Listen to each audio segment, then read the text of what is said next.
Rob G, new doc. Literally, it's on one of our TVs. They just showed a little teaser for it. A new doc about the late great Stuart Scott. Yeah, the latest 30 for 30 for ESPN. You got a great series going on there. And tonight's episode actually premieres in about 30 minutes on ESPN. It's called Booyah. 30 for 30 on Stuart Scott and it's calling an intimate look at the life and legacy of the late great SportsCenter anchor and the trailblazing that he did for that show specifically and how it has evolved since his passing. Rob, there's actually a lot of different ways we could, have a conversation about him. But I'll start here with me, why his legacy matters so much.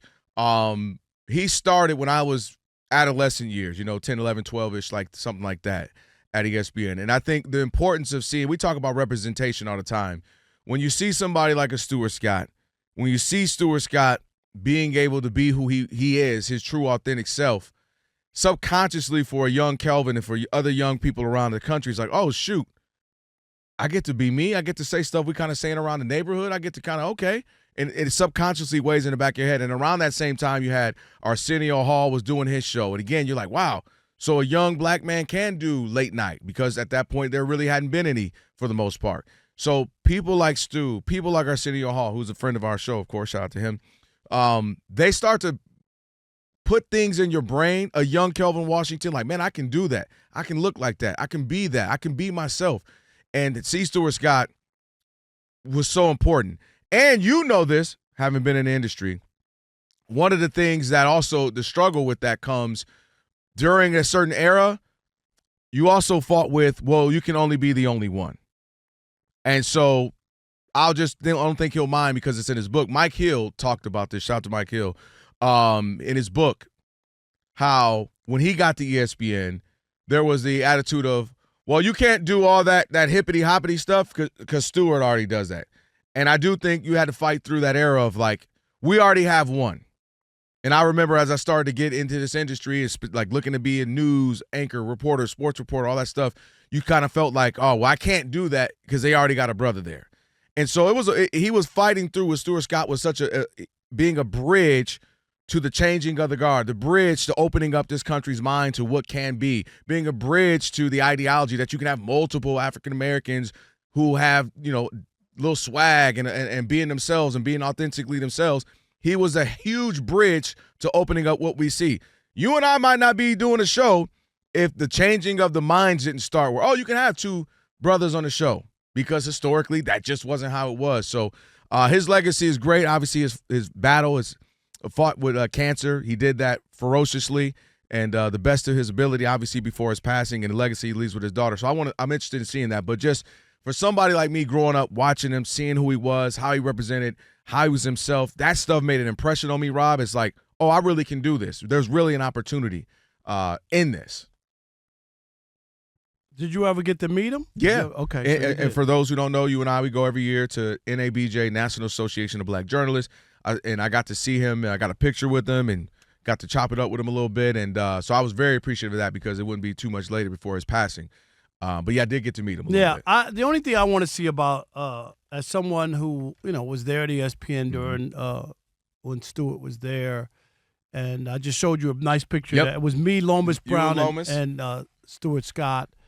And I'm not saying that we were best buds or whatever, but, we had a conversation. We had whenever we saw each other or whatever. But the only thing I'm really interested in on when they do these 30 for 30 and it's in-house, how much – because I always think you never get the real documentary or real story if it's done by either the person it's about, like you're doing your own doc, so you're going to edit out stuff that makes you look bad.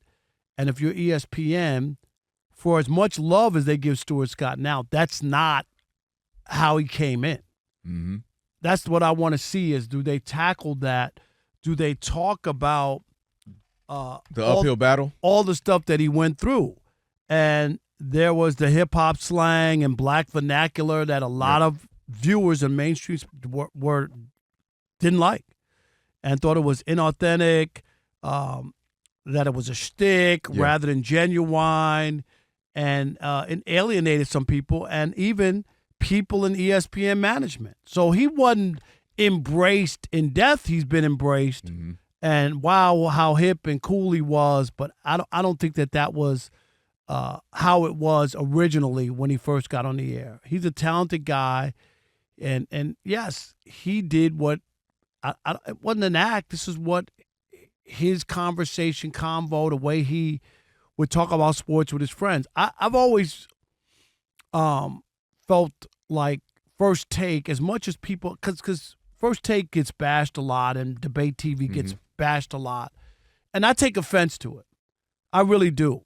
And most of it is just because they're jealous of Stephen A's success and his money. I believe that.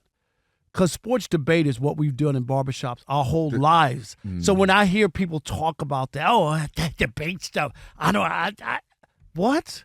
That's what you do when you hang out with your... You're having chicken wings at the the local sports bar. Or you at the barbershop. You're crazy. Give me LeBron over Kobe. No, you're crazy. Give me the Mets over Kelvin. whatever. Right. You do that with your homie. Come on. You just do that with your... And people make it like it's some alien thing, something forced, not real. And when First Take really took off, the thing that they couldn't understand, management, was why we had such a huge black audience. They used to come to executive would stop me and go like, First Take's audience is 50% black. And they would ask me, why do you think that? We said, one guy had told me, he said, NFL's audience, 13% black. He said, I could give you the numbers on all the other shows. Sports Center, 6% black, whatever. But First Take is 50% black. Why is that? I said, A, you're talking to us. This is what we do in the barbershop, in the sports bar, whatever. And B, we finally have a voice. And that's something that you talked about. Hearing Stuart Scott in a voice that you're comfortable and familiar with. It's the same thing we argue all the time. You guys been listening to sports talk radio forever. I had my first show 31 years ago, okay? And before that, the Fan started in like 1987, the first all-sports station. And for years, we were just, how many times do we just have to listen to 60s rock music or 70s as bumper music? 100%. Right? Like you're in Detroit, show comes back on, and there's some 70s rock song, and this was just a given. You had God to. forbid you put on anything else, right? So that's a part of it. I'm curious to see how they tackle the, I don't want to say hate, but the pushback that Stuart Scott got for being different and being his own self. Anytime you're blazing a trail, it comes with that. I'm going to give you another example. Muhammad Ali. We love him now. But a lot of people didn't. This dude's too cocky. He's too confident. He talks so much. He's this. He's saying he's beautiful. You know, he's speaking up for African Americans and in the world at large. He's speaking up for people. People didn't like that. Then he obviously his morals. Stuff, right. You put up his moral, his religion. Then he ends up obviously losing his title. Draft people. He's dodging the draft and all that. And he brought up valid points. You want me to go fight over there? I can't even be free in my own country.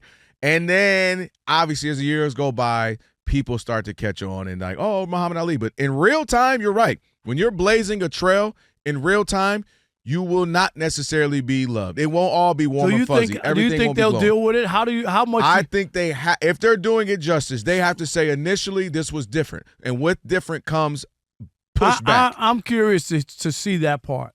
Because you're right. And like I mentioned, and then once they finally accept it, okay, this kind of working, it's not going anywhere. Like Mike Hill said in his book, that then it turns into, well, fine, Stewart can do it, but you can't do it. Let's not get carried away. You know how it goes. We already got the one doing it.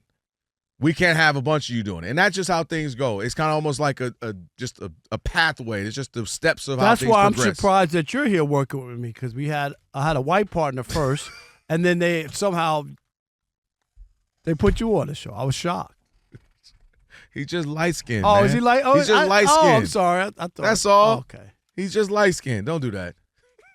All right. So, yeah, check out the doc when you get a chance. Good stuff. All right. I'd love to hear about it. I got to see it. You know what I mean? Yeah. I'm really curious. Coming up, I think, in about 20 minutes or so. Obviously, we'll be on the air, so I have to DVR it.